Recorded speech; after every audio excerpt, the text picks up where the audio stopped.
Welcome back to SledgeHammer Horror, guys. I am Ken Sledge, and let's talk horror. Today, I'm joined by the awesome David Black. David, how you doing today, man?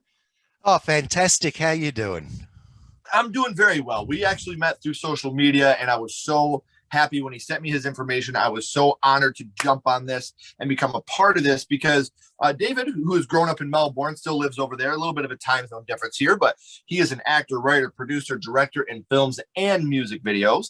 But the reason we're so excited to doing this right now is because of the upcoming Badass Bunyip. Now, this is David's quote unquote first feature film. But what can you tell us about Badass Bunyip that will be non-spoilery that people can be ready for? Okay, well, there's two things that make this unique. So it's not like your normal B grade that comes along and you've got a monster and a whole lot of blood and death. Yes, you've got that. But I decided that I really did want to do an Aussie film. In fact, I got a feeling that the director, Gerardo, he was the one that said he wanted to make something Australian. So my two main characters are Aussies. Aussies don't like doing Aussie films. There's a cultural cringe here. Sure. And people still are in fits and giggles when they hear, a dingo's got my baby. Sure. It's just a bit much for Aussies. So there's a culture.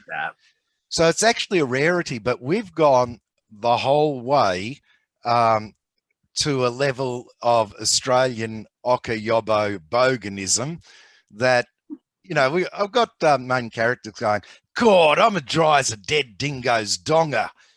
Fuck, I could root the hair on a barbershop floor. Yeah, get your hand off it, Dazza. So we've got these characters and they are genuine bogans.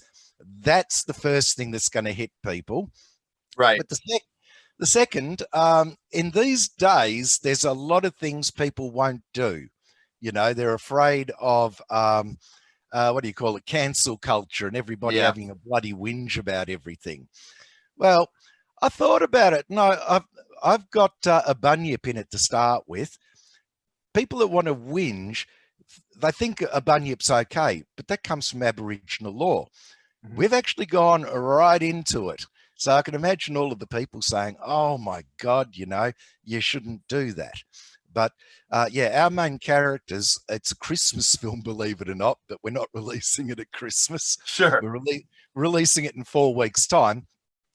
Our characters decide to go off for their picnic lunch. And our guy, Dazza, he's chosen an Aboriginal sacred site.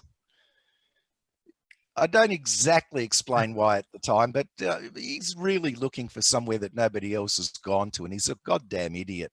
And they end up in a lot of trouble. Sure. So there's not only a bunyip on the loose, but you're going to see stuff that just doesn't come up in films, you know, like the Kadisha Man and Mimi spirits and a whole lot of Aboriginal stuff.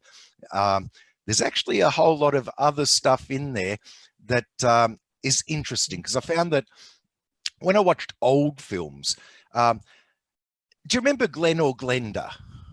Ed Wood. Yeah. Yeah, most people don't get that when they watch it nowadays, right? Because we're in a different time. But all that information he gives at the beginning, where the man who's dressed as a woman, a transvestite, has suicided.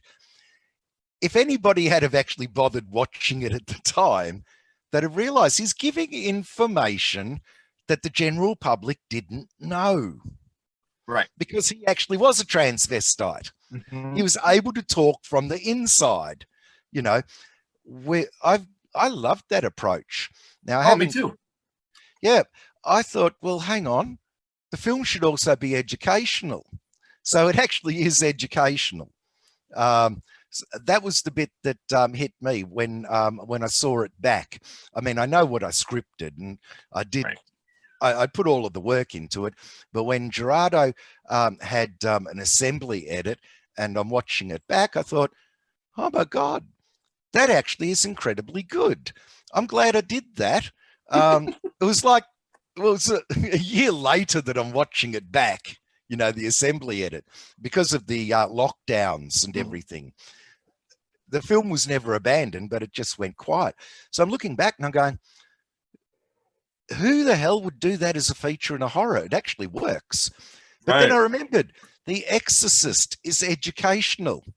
It's actually based on real exorcisms, and one in particular. So Mhm. as the priest is telling you things, you're actually learning. There's that intrigue. So yeah, we've done a film with no budget, and yes, there's blood everywhere. There's your schlock humor, but we've brought a lot of other elements in that I personally feel are lacking in movies as they've become more and more formularized. You see, most people aren't watching their movies on a big screen anymore. Right. Your traditional media, traditional media won't die, but it is readjusting to something much smaller. You know, people don't buy magazines, they don't buy newspapers. The Right. place you used to buy them from here, which was a news agency, the few that are around, you go in and there's 5 newspapers and everything else is anything else they can sell to keep the doors open. Um, People aren't listening to radio as much. Right. That's probably because podcasters have come along and made it simpler and easier. Um, People aren't watching television as much because they're getting their information just by everything on the computer.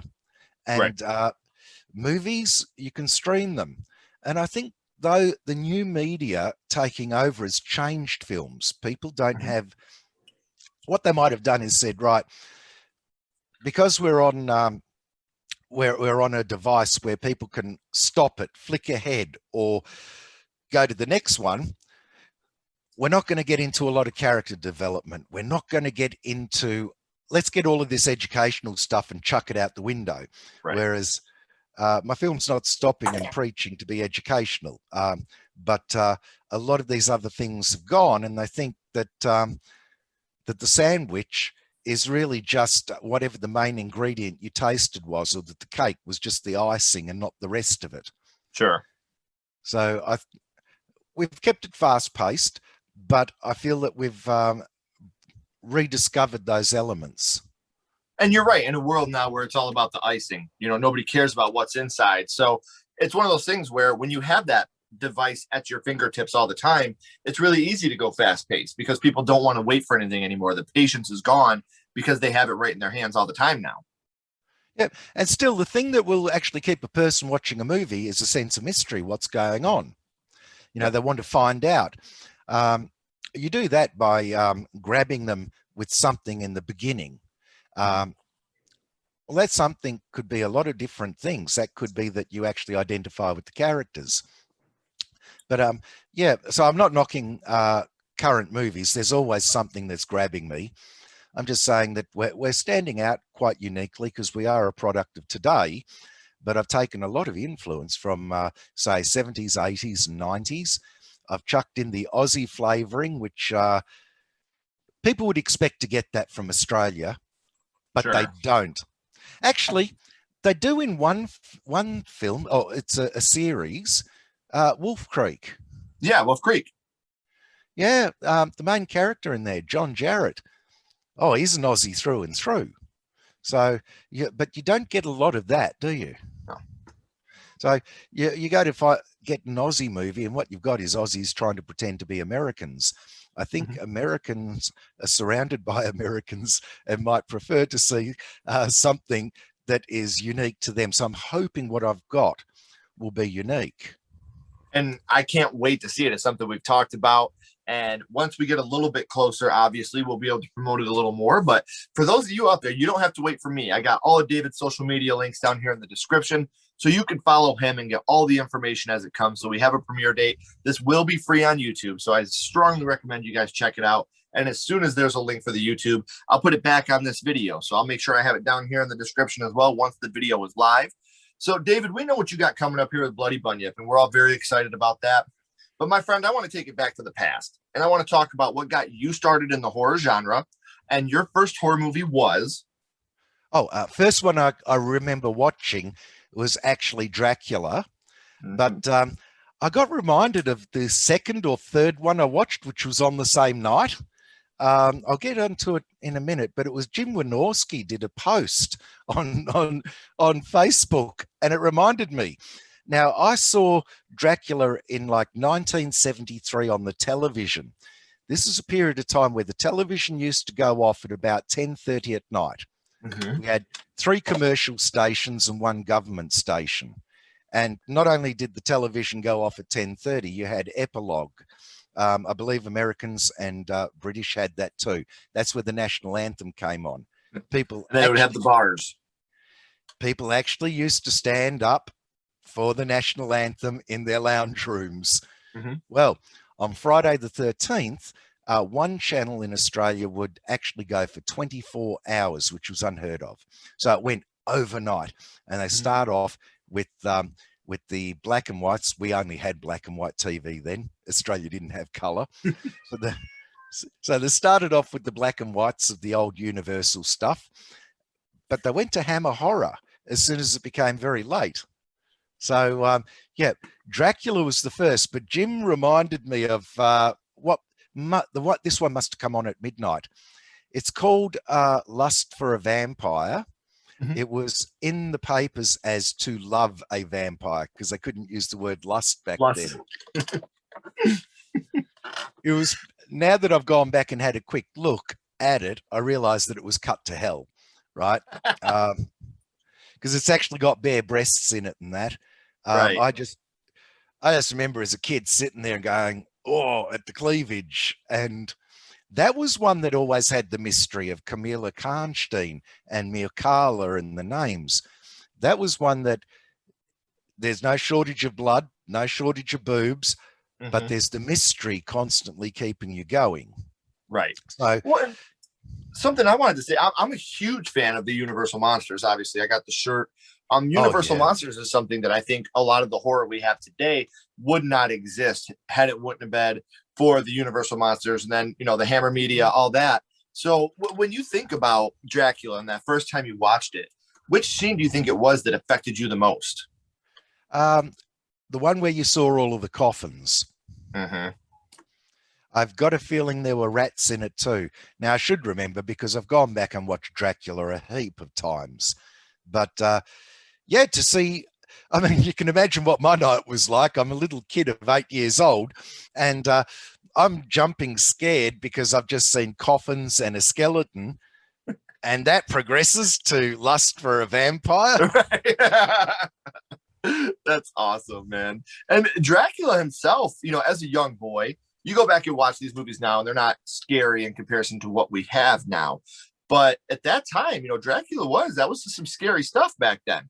The thought of a vampire that was going to come and turn you into a vampire. He slept in a coffin and you could turn into a bat. That's all stuff that scared the hell out of us as kids. So I totally get that. One question I always ask when we talk about Universal Monsters, especially with Dracula being your first, when you look back at the Universal Monsters in general, which one would you say is your favorite of the Universal Monsters? Well, I remember as a kid, it was the Wolfman. Yeah. As an adult, it's easy between Frankenstein or Dracula. I think it usually comes up Dracula because he communicates more. But there is so much going for Frankenstein. The makeup on Frankenstein. I mean, people start thinking of makeup more when you get to color and you can see the blood, you can see all of the details. And they're thinking of all of the prosthetics today. That whole head is a prosthetic. Yeah. When you see the pictures and the color and the work that went in it, my God, it's just mind-blowing that this makeup was being done in the 30s, but it didn't stand out as much because it's grainy black and white, and on the television even grainier. But yeah, they had everything going for it at the time. So yeah, mind-blowing stuff. I think I'm glad I got the initial reaction as a kid when I was more easily scared, but I'm glad to go back and look at it as an adult where I can appreciate more from a filmmaker's point of view, things like the props, the makeup, the acting, the lighting. Lighting is something that is incredibly important because we're in color. When a lot of things were in black and white, they thought about the framing and the lighting a lot more. Mhm. Now, I really haven't managed to get this going in any photo shoots or any films, mainly because nobody I've ever worked with has actually understood a bloody word I've said. So, if I've said, no, you've got to be looking up, at the creature, because it's imposing. It needs to take up most of the frame. We need a Sure. Dutch tilt on it to get the person uneasy. You can see the lighting I've just given myself here just for this interview. So Mhm. I've got the lighting. Well, it'll happen in the future, but to date, I've never gotten the framing, the lighting, or any of that stuff because we're working on no budget. Right. We're working with, it's not like this is Hollywood and I can say, right, I've got millions of dollars and I can say to somebody, sit down in that fucking chair and listen to me. No, Right. it's got to be something, everybody gets something out of it. So it becomes a collaboration. Mhm. So, Well, and yeah. everybody's proud of it too, because they know that it's taken your blood, sweat, and tears to do this. You couldn't just say, give me the millions and I'll hire somebody to do this part for me. Oh, I wouldn't. I would, but yeah, to get all of the things happening. Like, have you looked at a comic book? Are you into comic books? Always. Yeah. I grew up Yeah. in a video store. My parents owned a video store, and my cousin right next door, he owned a comic book and baseball card shop. So that's something growing up, movies and comic books and baseball cards. I could talk all day about them. When you look at a comic book, imagine it's by Will Eisner or someone that really went beyond 9 frames. They Mhm. might have 4 long, skinny frames, right? That's a Mhm. beat. Yep. Fast heartbeat. And then you look at the splash, the big one at the bottom that's taking up a half page. That's to go, or Yeah. it can be an establishing shot. With your films, they're the same. You've got your cuts. Those Mhm. frames in the comic book are like your cuts. And you've got the cutting of it and the beat. I'm actually getting what I want with the people that have been doing the scores for films. Yeah. When I do a collaboration, I have one big chat open on, I'll have one big chat open with most people in it for working out the film. And, they know to shut up and only talk when they're supposed to. Because if they want to start putting smileys in there and lots of thumbs up and talking about their dick or whatever, they're fucking the chat up because no one can scroll back. But Right. I'll sit there and say to the person, oh, in this section, what do you think of us going for, a minor scale?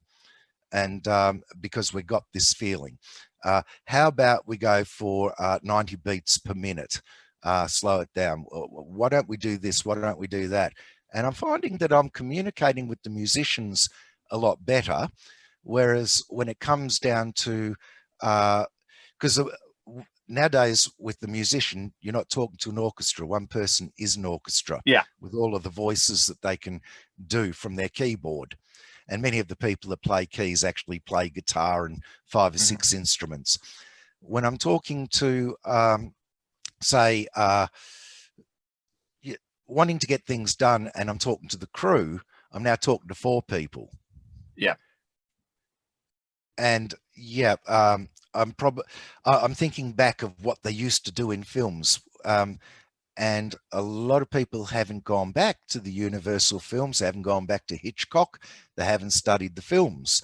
So you get people coming out of film school that don't know shit from fucking putty. Am I allowed to swear on this?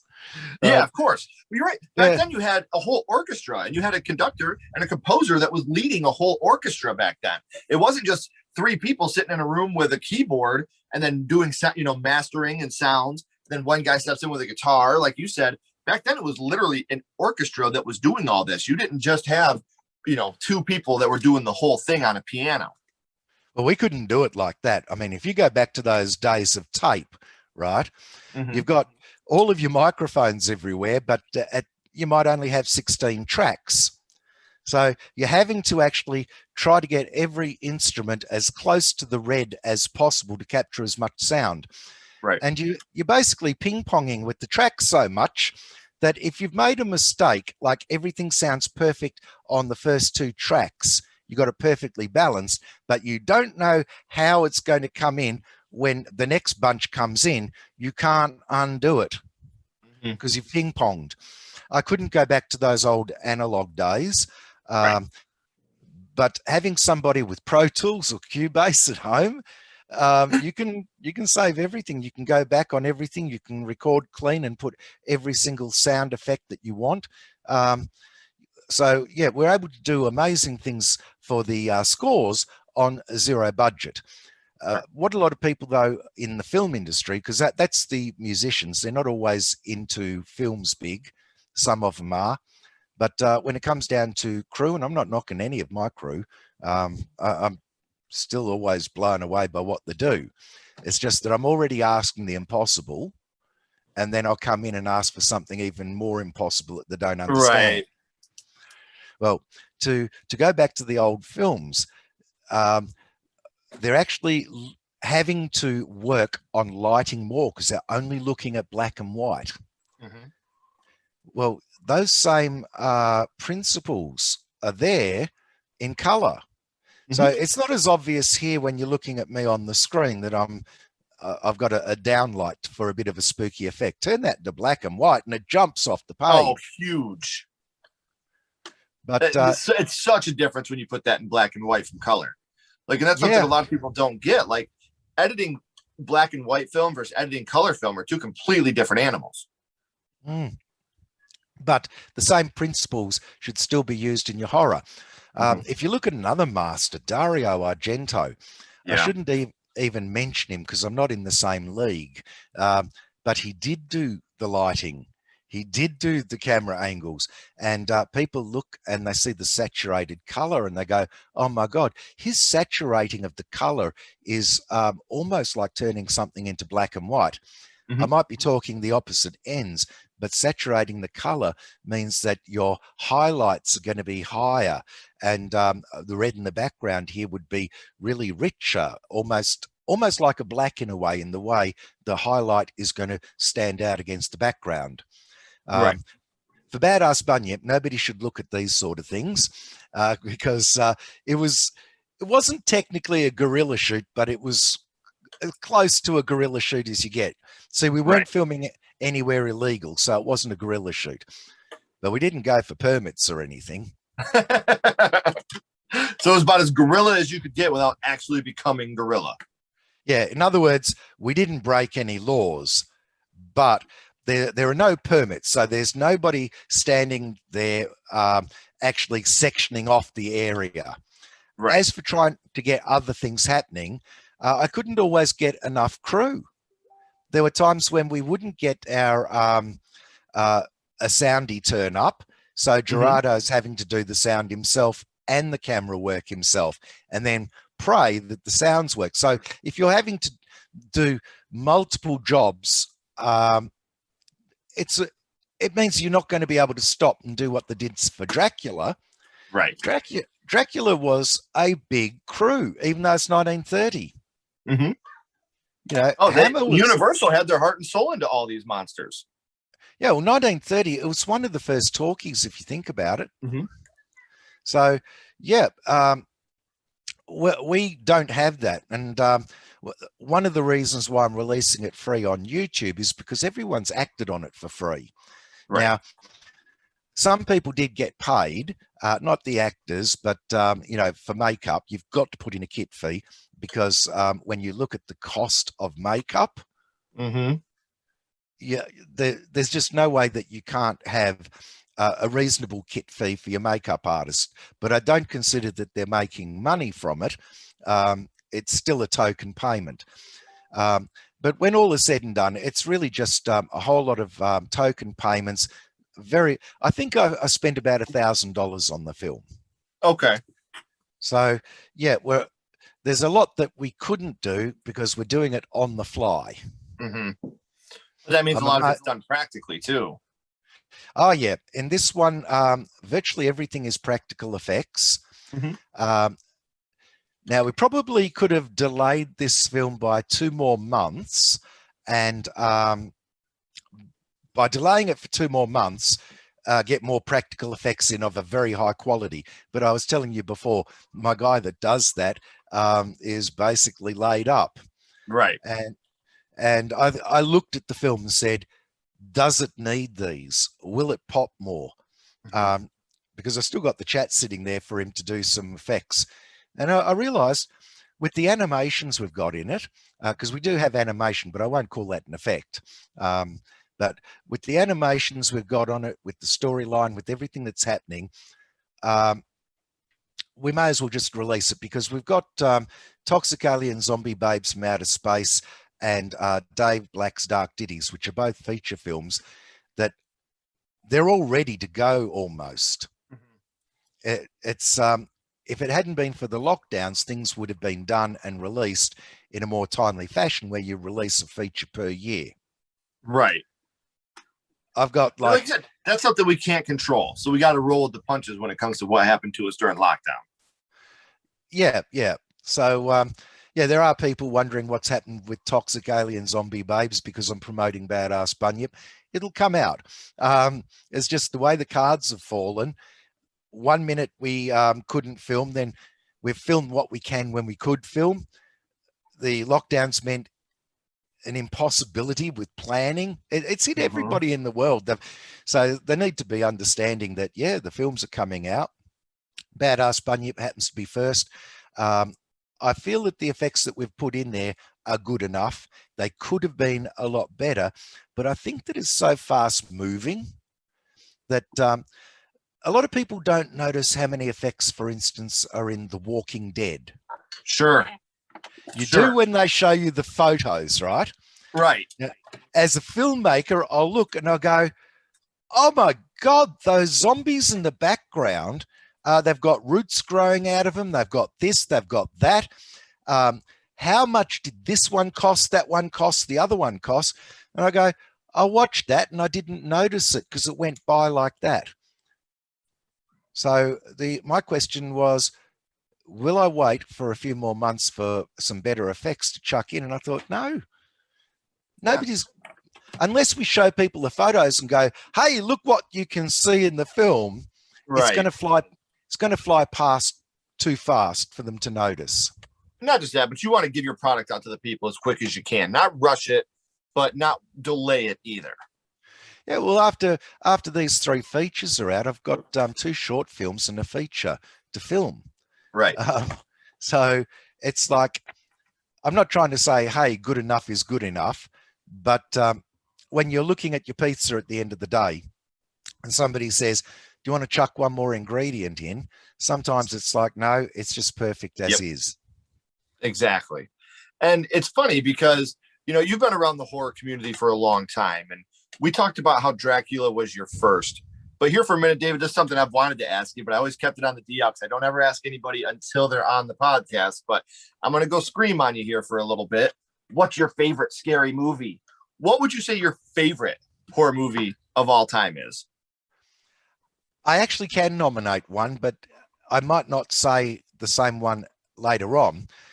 But I keep coming back to Killer Clowns from Outer Space. Yes. The T-Rex scene, that blew me away as a kid. Well, the first thing that got me with it, well, I don't know the order in what got me, but by the time I was at the end of the film, I said, how many clown ideas did these guys come up with? It's just one after another after another. Then I came back and I thought, well, how many different ways did they use to actually make these characters come alive, from people in costumes to puppets to the amount of different things they use? But no, it was definitely the ideas, you know. Right. I mean, if I had to sit down and think about clowns, I might not remember shadow puppets. Right. You know, you might not remember this or that.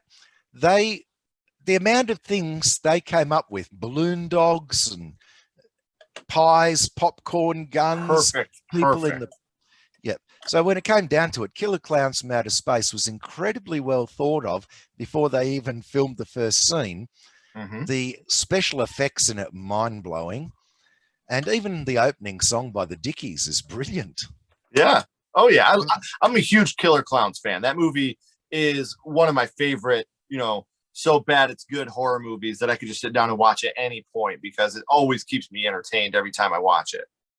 Yeah, and they've also got a feeling of the 50s in it. Mm-hmm. This, you know, I mean, okay, it's not a 1950s car where they go to make out point, but Right. just these ideas that are in it. So it almost is like a 50s horror movie done in the 80s or 90s. Right. Yeah. It's a fun movie. Like I said, it's not the scariest movie in the world, but it is a whole lot of fun. Only one scary scene where nobody ever wants to see a child killed. Yeah. So the one is when the clown is beckoning towards the child and you're just afraid of what's going to happen. Yes. So amongst all of the laughter, there is this one scary scene because you know that it is such a gory movie that anything can happen. And you're waiting at that point. You're like, oh no, oh no, oh no. Yep. So they use suspense in it too.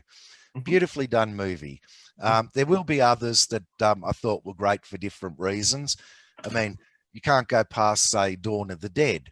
In a way, that's it's full color, it's full on gore, and they really pioneered a lot of things. Nowadays, Romero's a genius. Oh yeah. Well, I didn't think Night of the Living Dead was all that much chop, and a lot of people have hated me for it. And the silly thing is, I've probably watched it more than any other movie. but I went and watched for the first time. I mean, I started this film many times and never finished it. The Vincent Price one of The Last Man on Earth. Okay. I decided to finally finish it because of something Romero said. He said that he was surprised that he didn't get sued with Night of the Living Dead for stealing The Last Man on Earth. He was referring to the book. And so I watched The Last Man on Earth with Vincent Price, which is supposedly vampires. Right. And then I just thought, oh my God, Romero did more than steal. He stole. The vampires are the same as his ghouls. So they're not Bela Lugosi. They're yeah. And I thought, oh yeah, my God, he didn't just steal from the book; he stole from the film. But back then, a film came out. It was shown at the cinemas. As soon as that's done, that's it. Right. That's a wrap. Yeah, there wasn't any videos or anything like that. Occasionally, something might make it to television, but even the idea of taking a film that's been at the cinema and putting on television is more of a 70s thing. So in the 70s, a film, when it had finished its cinema run, would then get shown on TV. And even then, that's like once or twice. In other words, you could steal a movie if you wanted to. I mean, there's this famous case of an American film coming out with a great big dinosaur that's going through, I think, New York City, and then Godzilla coming out like 2 years later. I wish I'd remembered the name of the film, but I did compare them, and I said, Godzilla isn't actually a rip-off of this film, but it is so heavily influenced that it should have been acknowledged. Right. So it could be done because people had forgotten the first film, which was a major studio film. They've forgotten it by the time the next one's out. And like you said, back then you were not going to see a movie every weekend. Yeah. Oh, we went to see the movies a lot, but you might not see it. Once a movie had finished its run, that was it. Right. So, David, we always end these podcasts with the same question. But before we get to that question, here's something I want to ask you. With Badass Bunyip, this was a long time coming. We've talked about it with the lockdown and things like that. Do you think that the lockdowns affected Badass Bunyip in a positive or a negative way? It was a positive way because when it came back to it, and Gerardo got me the assembly edit of the film, which is actually a complete film, by the way. We're only reshooting scenes. When I sat down to re-script, it was 14 pages that I came up with. That's that. All I did was I kept the main scenes, like what are Dazza and Shazza doing in this scene? What are they doing in that scene? I changed all of the dialogue, changed everything. So it was, it was a major rewrite. And looking back at the old one, I thought, hey, that's a good film. But well, I still have to see the assembly edit of this one, but I just know that we came off of the different scenes feeling like, yes, that was a good performance. Yes, we got this happening. We put in a hell of a lot more really bad jokes. So it may have been the thing. Oh, we were thinking that we were going to have some even better special effects. Like I was telling you, it's only last minute decision that we decided it's actually good the way it is. Mhm. If something's not going to bring it up, don't spend money on it. Then there's no point. Yeah. So, Yeah. and I'm so excited to watch this. I can't wait to see it. But like I said, we always end these, David, with the same question. We're going to go back to Dracula, and we're going to rank this on a skull count. 0 skulls being the worst and 5 being the best. Now, David, we're not ranking this on production, cinematography, acting, nothing like that. We're ranking this movie strictly on what it means to you and how much it affected you. So what would your ranking of Dracula be, 0 to 5 skulls? I actually will give it 5 because of when I saw it. If I saw that brand new today and Dracula had never been made, I'd be giving it 0. Sure. 1930, well, the jazz singer came out in 1929 and was your first talkie. Mm-hmm. I mean, this is like one of the first talkie films. So for its time and what they did, it's brilliant. Mm-hmm. But I look at it and I think, well, look, everybody else has gotten to see Bela Lugosi and see what he does. So, you know, when he's saying, come here, Yeah. it's easy to take what somebody else has done and develop it further. But the genius is in the person that did it first, that he actually thought of it. So, yeah, if it came out today, I'd say, oh, what a load of crap. But it didn't. It came out in 1930. We're in 2021. In Almost other words, 100 years ago.